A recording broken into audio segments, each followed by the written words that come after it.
Exemple de petit système photovoltaïque pour une petite autonomie, tiny house, camping-car, petite maison. Il est composé déjà d'un panneau solaire monocristallin de 100 watts. Le panneau est relié par des câbles de 4 mm², donc on voit des connecteurs MC4, pour une distance de 5 mètres.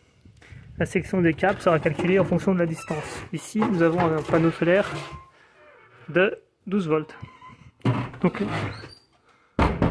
il y a possibilité d'utiliser du 12, 24 ou 48 volts.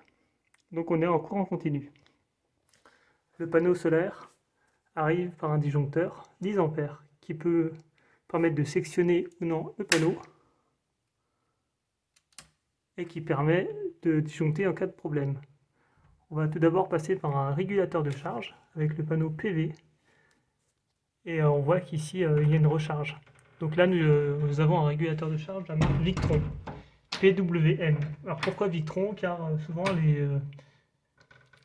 les systèmes premier prix, j'ai eu des problèmes.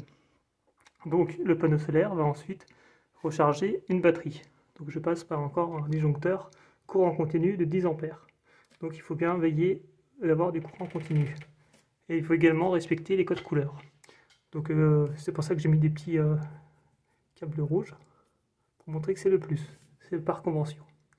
Donc cette batterie, il s'agit d'une batterie où j'écris la date. Ici, c'est une batterie gel de 35 ampères-heure, donc c'est relativement faible. J'avais pensé à l'augmenter. Donc il y a un système également pour contrôler la charge de la batterie.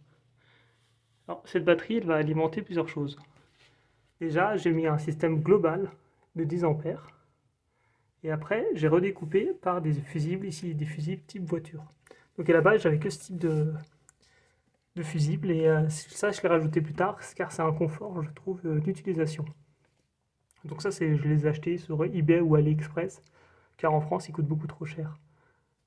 Et donc là, on va alimenter un système de lampes. Donc il y a tous mes plus qui passent. Et j'ai mis des disjoncteurs, par exemple une pompe à eau ou des ampoules 5 watts. Donc pour les ampoules 5 watts, j'avais calculé après avec un tableur Excel. Globalement, j'avais utilisé du 1,5 mm². Et pour les très grandes distances, du 2,5. Autre solution possible, c'est de passer par un système 24 volts. On peut réduire les sections de câbles et c'est plus facile pour les grandes distances ou pour les fortes puissances. Donc là, j'ai tout relié. Donc c'est mon système. Et j'ai fait également une prise 12 ou 24 volts. Donc avec le plus et le moins, car je suis en courant continu. La batterie alimente également un onduleur. Donc là, on a un disjoncteur 20 ampères. Et donc on a une section de câble un peu plus élevée. Et donc on va alimenter un onduleur 12 volts courant continu vers 230 volts courant alternatif. Et on va sortir avec une prise classique. Donc j'ai pas fini l'installation car théoriquement je devrais relier un câble à la terre. Également ici utiliser un système de protection disjoncteur différentiel et disjoncteur thermique. Donc je vous conseille la chaîne d'autonomie qui avait fait une belle installation. Donc là c'est le système que j'ai pas encore installé. Donc là on a aussi la marque Victron et j'ai un 250 volts ampères je crois. Donc ça permet par exemple d'alimenter une tondeuse à cheveux ou n'importe quoi. Et du régulateur, j'ai quelque chose d'intéressant. J'ai un système de prise USB 5 volts. Donc j'ai mis un système de multiprise qui me permet de recharger les portables. Donc ça m'évite de passer par un onduleur. Et ça me permet également d'éclairer une petite lampe ici. Les portables et toutes les petites batteries d'appareils photo pour moins passer par l'onduleur. Alors ce système, j'ai également utilisé un caillebotis en fait pour les lapins pour permettre d'avoir une aération en cas de surchauffe du système. Donc ce qui peut chauffer, c'est parfois l'onduleur. Donc là j'ai fait en fil apparent, mais je pourrais par la suite cacher les fils. Donc le système est intéressant. Alors je vais vous dire les points forts et les points faibles. Les points forts, c'est qu'il marche tout le temps, c'est très low-tech, c'est facile à comprendre quand on est un peu le nez dedans. Et ça permet d'avoir de l'éclairage, notamment même s'il y a une coupure EDF. et c'est également un système pour l'autonomie. Alors, les inconvénients, c'est les outils qu'on pourra utiliser. On ne pourra pas utiliser des grandes puissances ou alimenter une maison. Il faudra passer sur un système un peu plus grand. Si on veut utiliser des outils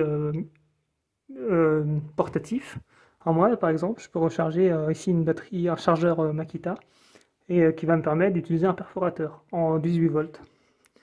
C'est la convention 18 ou 36 volts. Donc on peut quand même alimenter des petites choses. Donc là, pour l'instant, je réfléchis et je ne sais pas plus tard sur l'habitation que j'ai récupérée de mes grands-parents si je vais me relier ou pas à EDF, car il y a une histoire de confort et de coût et de notion d'autonomie. Par exemple, EDF, les contrats les moins chers, j'ai regardé 6 kilos, on est à 10 € d'abonnement par mois et on peut alimenter une maison. Et la maison que j'ai récupérée de mes grands-parents, elle était alimentée à la base de EDF. Donc il y a peu de travaux à faire, simplement une mise aux normes en rajoutant des prises de terre et des disjoncteurs différentiels en tête de série. Mais ce système, je pense que je vais le garder, car il permet vraiment d'alimenter des petits appareils. Mais pour moi, il est plus approprié pour des tiny house, des camping-cars, caravanes, car on a une puissance et un espace plus faible. Donc moi, les conseils que je peux vous donner, c'est déjà d'utiliser des batteries spécifiques. Donc l'avantage du gel, par exemple, c'est qu'il y a peu de problèmes, on peut les utiliser à l'intérieur, hein, c'est fait pour, alors que des batteries parfois classiques, plomb liquide, il faut prendre des précautions. Je vous conseille également des bonnes marques. Moi j'ai utilisé Victron parce que parfois sur le premier prix on a un manque de fiabilité, j'ai noté.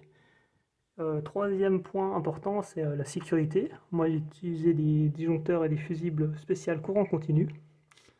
Quatrième point, c'est le respect des sélections de câbles. Donc moi je suis en 4 mm. Là je suis en 6 je crois et parfois en 2,5. Et respect des codes couleurs. Le plus en rouge et le moins en noir. Donc moi c'est un peu encore le bazar. Mais j'ai quand même respecté les codes couleurs. On peut voir le plus et le moins qui rentrent. Donc, autre possibilité qu'avaient utilisé mes parents et mes grands-parents, on avait équipé également un système de groupe électrogène qui pouvait prendre le relais en cas de coupure d'électricité au niveau de la ferme. Mais on s'en servait très peu, alors on l'a revendu. C'est un groupe électrogène fonctionnant sur prise de force de tracteur. Donc voilà pour l'installation et tous mes calculs, j'avais créé un petit fichier, un petit tableur que j'avais mis à disposition gratuitement. Vous pouvez le télécharger sur la vidéo appropriée. Moi j'ai préféré opter pour un système de panneaux solaires monocristallins car j'ai quelques arbres et les rendements sont légèrement supérieurs sur un système parfois ombragé. Et on peut jouer sur la pente du panneau en hiver en augmentant la pente. Donc le désavantage d'un système photovoltaïque, ça va être l'hiver, car le soleil va délivrer peu de puissance au panneau. Et c'est pour ça qu'il faudra bien prendre ses besoins, soit pour l'hiver, soit en prenant une mesure alternative, c'est-à-dire éolienne ou groupe électrogène, ou d'autres systèmes, hein, si vous connaissez. Donc voilà pour le système d'autonomie à petite échelle. Donc il y a quand même à rappeler, je crois que c'est Jean Covici qui l'avait souligné, qu'il y a un système individuel, au final, revient plus cher qu'un système collectif de distribution d'électricité. Et en fait, c'est vrai, ramené au kilowatt produit, ce système revient plus cher qu'un système EDF, mais il permet une meilleure sécurité. Donc voilà pour cette vidéo sur un petit système. Je verrai comment je le ferai évoluer au cours des mois qui viennent. Voilà.